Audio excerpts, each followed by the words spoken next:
Where does the government shutdown rank in your view right now? I think it ranks lower on the list of things that people are concerned about, but in a broader theme that people are concerned about. The broader theme is the challenge around the world, the geopolitical challenges that exist between governments, the trade issues, the negotiations, Brexit and so forth, and within governments, and the challenges in many cases of coming together and aligning in ways that can support the growth of the economies longer term. So you think about the big multinational companies that are your clients. Right now, when it comes to, let's talk just U.S., China, is that the one that you put at the top of the list? I think that's probably got, again, it's so varying by sector, right?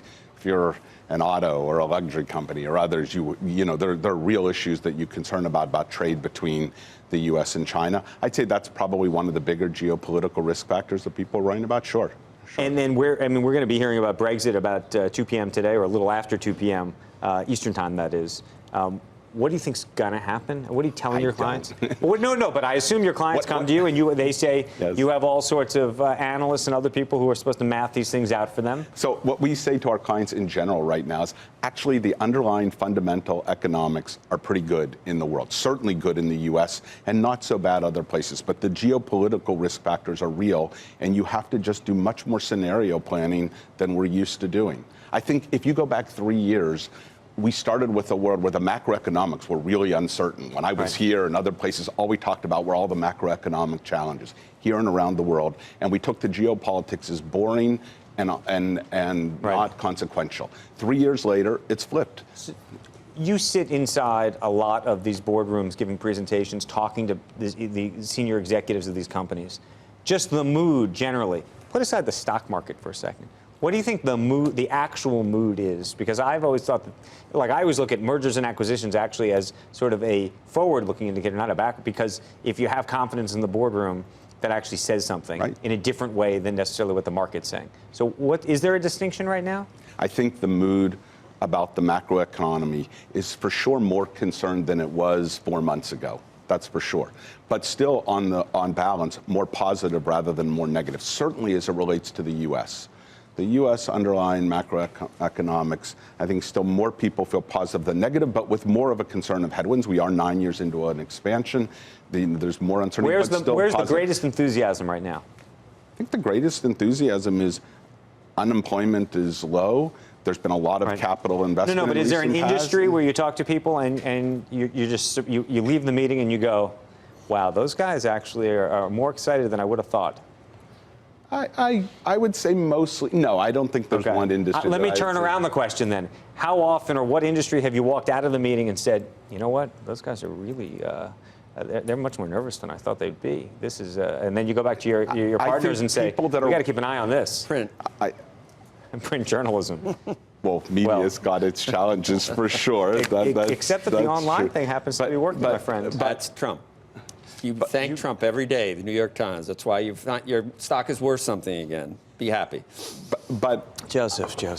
I think right now what people are actually looking at, and one of the things that we'll be talking about in Davos is, what does this mean for the decade ahead? We're so focused right now on the short term and all the conversation. And a lot of what we've been talking about is, what do you need to do to win the 20s at a time not just of all the geopolitical tensions, but where technology is just affecting every sector of the economy so dramatically. And that's what we've been talking about and writing about. And honestly, that's a lot of what companies want to engage with. They're not ignoring the short term. They need to think carefully about different scenarios for the short term. But winning in the decade ahead is a huge challenge right now and a great opportunity. What were we going to say? Nothing. Okay. I'm going to ask him about Brady, actually. Okay. Let me ask you two consulting questions. Are there countries where you will not consult? There was just a big article in the New York Times about McKinsey's role in Saudi Arabia. There's questions about companies like Huawei now. It's made, I think, your whole world much more complicated than ever before. I think it's more complicated, but for us, it's been pretty clear for a while. There are obviously countries where there are either sanctions in place or there are safety concerns, and we avoid those. In other places, we will consult, and then we focus on the kinds of work we want to do. How do we be a positive impact? Positive impact on companies, of course. No, the reason I ask is not so much the legal sanctions, but so many of the consulting firms rely on millennials because it's a constant hiring cycle to take kids out of school, the smartest kids out of school, run them through the system, then they go off to business school and whatnot. And because we often talk about companies with purpose and meaning and words like that perhaps maybe we didn't talk about a decade ago, does that change the kinds of clients that you might be willing to take on in a different way than you used to? So first, I couldn't agree more with you. We talk purpose and values and why we do what we do and our desire to make a positive impact in the world. Like, that is an ongoing discussion. Right. But has it changed the clientele, you think? It's changed. It's increased the importance of communicating the kinds of work we want to do and the kinds of work we don't want to do, and how we're trying to play a role in society, in our social impact work and in our public sector work.